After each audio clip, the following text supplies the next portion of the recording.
यूसुफ साहब बहुत बहुत शुक्रिया वक्त देने के लिए। यूसुफ साहब, जो भी प्री कंडीशंस थी आईएमएफ की, पाकिस्तान ऑलमोस्ट वो मान चुका है। हमने जो रुपया है वो अच्छा खासा डिवैल्यू किया है और अब जो पेशावर या बॉर्डर रेट की बात हो रही थी उसके बराबर कल आ गया था रुपया।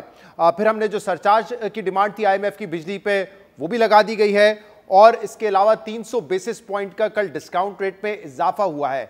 अब आपको क्या लगता है कि आने वाले वक्त में इसके क्या असरात होंगे, खासतौर पे अफराते ज़र पे जो फरवरी के महीने में 31.5% थी, और कारोबार पे, ओवरऑल इकोनॉमिक एक्टिविटी पे कितना इंपैक्ट होगा इन सब का? इकोनॉमिक एक्टिविटी पे बहुत नेगेटिव इम्पैक्ट होगा और मेरे ख्याल से तो इस वक्त जो सूरत हाल है इन्फ्लेशन की वो 35% से भी ज़्यादा पहुंच जाएगी। और एक बात मैं ये ज़रूर कहना चाहूँगा कि इंटरेस्ट रेट बढ़ाने से महंगाई कंट्रोल करने में कुछ ज़्यादा मदद नहीं मिलेगी। क्यों, ये एक लंबी और तफसीली बहस है, लेकिन मुख्तसरन जो है डिवैल्यूएशन जो है वो बहुत अहम चीज़ है इन्फ्लेशन के लिए, और इससे ज़्यादा मेरे ख्याल से सूरत हाल ख़राब होगी। और यकीनन जो है आप देख ही रहे हैं बेरोज़गारी बढ़ रही है।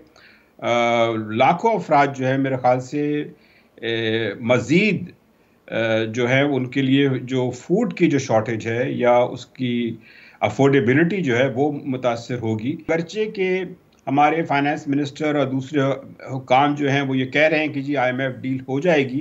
मुझे तो इसके बारे में भी शदीद खदशात हैं और डाउट्स हैं कि बहुत जल्द जो है वो आईएमएफ की डील हो जाएगी। मैं नहीं समझता कि इतनी जल्दी जो है वो आईएमएफ से हमें फंड्स मिल जाएंगे या डील हो जाएगी। क्यों आपको ये खदशा है? क्योंकि आज भी वजीर खजाना इसहाक डार साहब ने कहा है कि हमारा जो फाइनल राउंड ऑफ टॉक्स है वो अब शुरू हो चुका है। ऑलमोस्ट तमाम उनकी जो प्री कंडीशंस थी वो पाकिस्तान ने मान ली है। तो अब क्यों आपको खदशा है इस बात का? वो इसलिए है कि देखिए एक बहुत बड़ा मसला जो है इंटरनेशनल जो है वो खड़ा हो गया है और वो it has been brewing up for some time, और वो है जो मगरिब है और चीन के दरमियान। और सारा जो है वो तनाज़ा इस बात पे है कि जो टॉक्स हो रही हैं उसमें रीस्ट्रक्चरिंग पहले कौन करेगा, रीस्ट्रक्चरिंग कैसी होगी। मैं आपको मिसाल देता हूँ।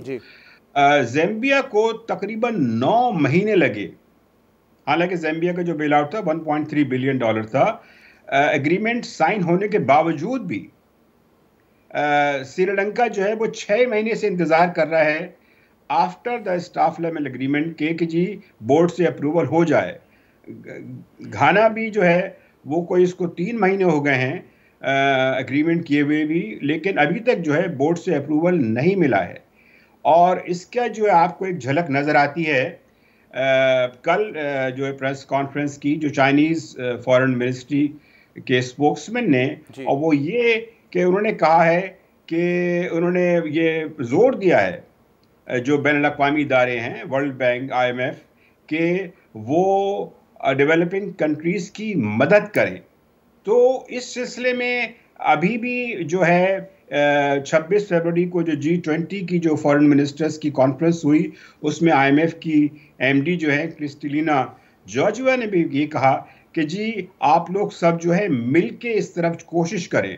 एक मसला बड़ा ये है कि चाइना जो है वो इस बात पे राज़ी नहीं है या रिलक्टेंट है कि वो वर्ल्ड बैंक या आईएमएफ के साथ के जो डेट रीस्ट्रक्चरिंग या रीप्रोफाइलिंग है उसमें आज कहा है इसहाक डार साहब ने कि जून 30 तक हमारे जो रिजर्व्स हैं, स्टेट बैंक ऑफ पाकिस्तान के रिजर्व्स, वैसे तो वो बैंक्स के रिजर्व्स को भी शामिल कर लेते हैं नंबर दिखाने के लिए, लेकिन जाहिर सी बात है वो तो प्राइवेट सिटीजन्स का पैसा है, लेकिन वो कह रहे हैं स्टेट बैंक ऑफ पाकिस्तान के रिजर्व्स जून 30 तक $10 बिलियन के हो जाएंगे।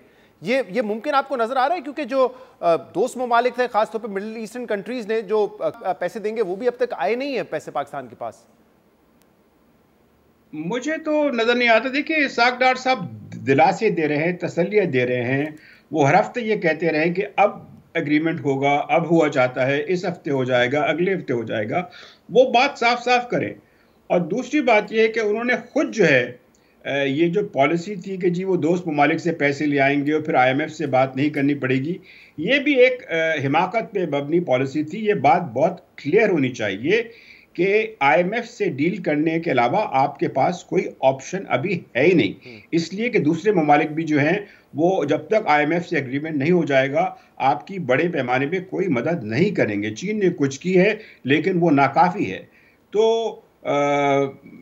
और जो एक बहुत बड़ा जो मसला पैदा हो गया है वो है क्रेडिबिलिटी का। जो दोस्त ममालिक जो हैं उनके सामने हमारी क्रेडिबिलिटी शदीद मुतासिर हुई है, और मैं ये साफ साफ कहूँगा कि अगर हमें कोई सस्टेनेबल सोल्यूशन जो है उसकी तरफ जाना है जिसमें डेट रीप्रोफाइलिंग या डेट रीस्ट्रक्चरिंग शामिल हो सकती है, तो उसके लिए ज़रूरी है, अशद ज़रूरी है कि एक ऐसी हुकूमत हो जिसके पास क्लियर और फ्रेश मैंडेट हो। एक बात आज जो कही इसहाक डार साहब ने, उन्होंने कहा कि देखिए ये जो मॉनेटरी पॉलिसी का मामला है या जो एक्सचेंज रेट का मामला है वो वफाकी हुकूमत की जिम्मेदारी नहीं है, क्योंकि जो बिल पास हुआ था स्टेट बैंक के पास उसके बाद वो एक इंडिपेंडेंट ऑटोनोमस इदारा है।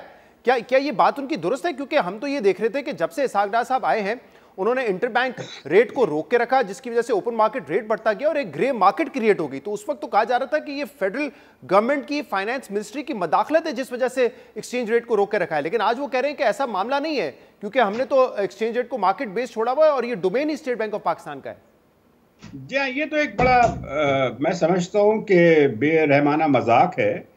वो पहले तो ये दावे करते थे कि वो 200 रुपए से नीचे ले आएंगे, जब क्या उस वक्त उनको पता नहीं था कि स्टेट बैंक इंडिपेंडेंट है?